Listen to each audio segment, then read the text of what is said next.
అయినా నా కొడుక్కి ఒక సందేశం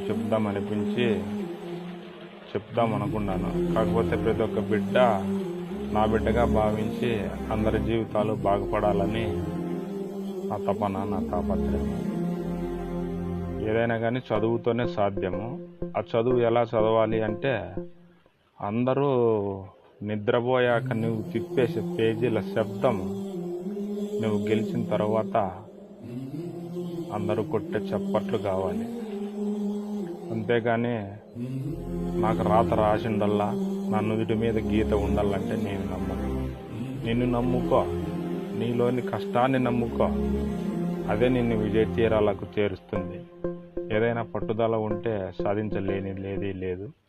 అది ఒక్క చదువుతోనే సాధ్యం. అందరి బిడ్డలు బాగా చదువుకొని బాగుపడతారని ఆశిస్తున్నాను.